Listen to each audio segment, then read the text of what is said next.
बूढ़े पंडित जी की 4 बातें याद कर लो, किसी के जाल में नहीं फंसोगे। एक औरत का त्रिया चरित्र और सेठ और राजा की कहानी। दोस्तों, आज की कहानी बड़ी ही शिक्षाप्रद होने वाली है। मेरा आपसे आग्रह है कि इस वीडियो के अंत तक साथ बने रहना। यह कहानी आपको बड़ी अच्छी लगेगी और आपको इस कहानी से बहुत कुछ सीखने को भी मिलेगा, इसीलिए इस कहानी को पूरा सुनना। दोस्तों, किसी नगर में एक सेठ रहता था। वह सेठ बहुत ही ईमानदार था और धार्मिक प्रवृत्ति वाला था। एक दिन उस सेठ के यहाँ एक बूढ़े पंडित जी आए। उस पंडित जी को देखकर सेठ को उन पर बड़ा विश्वास हो गया। सेठ ने उनकी बड़ी सेवा की, उन्हें बैठाया और उनका बड़ा सत्कार किया। जब वह पंडित जी सेठ के घर से वापस जाने लगे तो सेठ ने कहा कि पंडित जी, कृपा करके आप कुछ मेरे लिए ऐसी बातें बताइए जिसका मेरे लिए जीवन में कोई उपयोग हो और मुझे उनका लाभ मिले।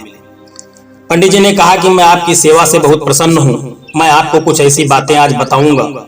यदि आप उनको जीवन में अमल करेंगे तो उन बातों का आपके जीवन पर बहुत बड़ा असर पड़ेगा और जब भी आप विपत्ति में पड़े तो उन बातों को जरूर आजमाना। सेठ ने कहा कि बताइए पंडित जी, वे कौन सी बातें हैं।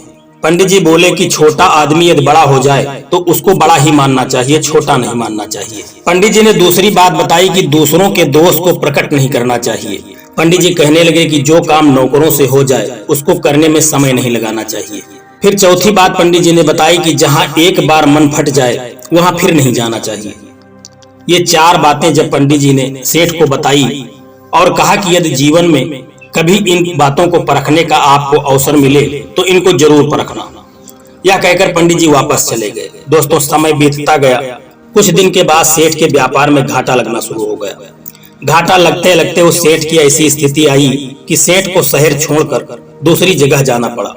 साथ में मुनीम भी था। चलते चलते वो एक शहर के पास पहुंचे। सेठ ने मुनीम को शहर में कुछ खाने पीने का सामान लाने के लिए भेजा। दैव योग से उस शहर के राजा की मृत्यु हो गई थी। उसकी कोई संतान नहीं थी, इसलिए लोगों ने यह फैसला किया था कि जो भी व्यक्ति शहर में प्रवेश करेगा उसको ही राजा बना दिया जाएगा। उधर मुनीम शहर में गया तो द्वार के भीतर प्रवेश करते ही लोग उसको हाथी पर बैठाकर धूमधाम से महल में ले गए और राज सिंहासन पर बैठाकर वहां का उन्होंने उसको राजा बना दिया। इधर सेठ मुनीम के लौटने की प्रतीक्षा कर रहा था। जब बहुत देर हो गई तब सेठ मुनीम का पता लगाने के लिए खुद शहर में गया। शहर में जाने पर सेठ को पता चला कि मुनीम तो यहाँ का राजा बन गया है। सेठ महल में जाकर उनसे मिला। राजा बने हुए मुनीम ने सारी कथा सेठ को सुना दी।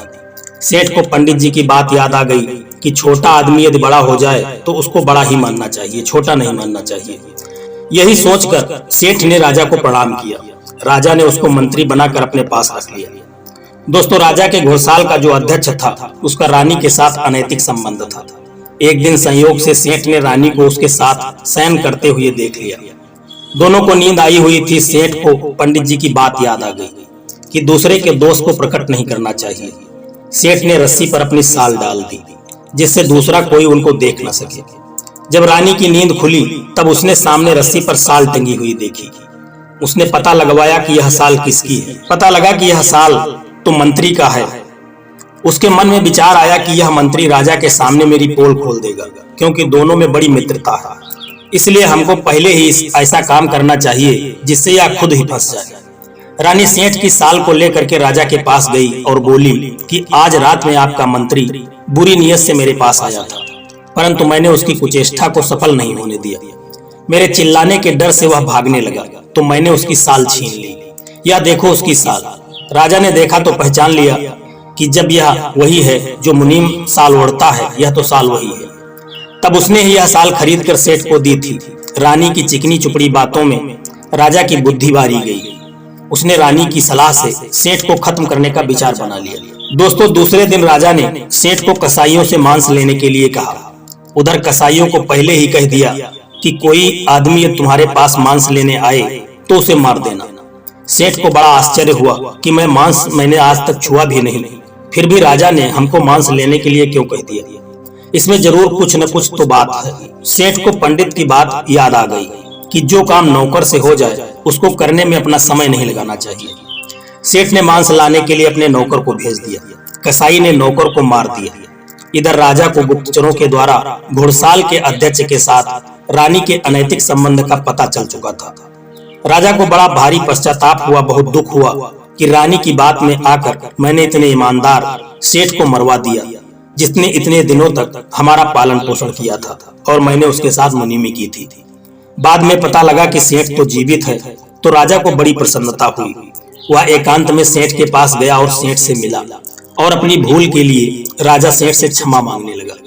राजा ने पूछा कि आपकी साल रानी के पास कैसे आई? सेठ ने कहा कि पंडित जी की कही हुई वो 4 बातें तो आप जानते ही होंगे, मैं उन्हीं का पालन किया करता हूँ। रानी घुड़साल के अध्यक्ष के पास लेटी थी और दोनों को नींद आ गई थी। हमको पंडित जी की कही हुई बात याद आ गई कि दूसरे के दोष को प्रकट नहीं करना चाहिए, इसलिए मैंने उनका दोष ढकने के लिए रस्सी पर साल डाल दी थी। वही साल रानी ने उठा ली और आपके पास ले गई। राजा ने सेठ से प्रार्थना की कि अब आप पुनः अपना मंत्री पद संभालें। सेठ को पंडित जी की बात याद आ गई कि जहां एक बार मन फट जाए फिर वहां नहीं रहना चाहिए। सेठ ने कहा कि अब मैं यहाँ नहीं रहूंगा, चला जाऊंगा। राजा ने रुकने के लिए बहुत प्रार्थना की, पर सेठ नहीं माना, वह वहां से चला गया। दोस्तों, यह कहानी आपको कैसी लगी है कमेंट करके जरूर बताना, और यदि वीडियो आपको अच्छा लगा है तो वीडियो को एक लाइक करके चैनल को सब्सक्राइब करने की कृपा भी कर देना। जय श्री कृष्णा, राधे राधे।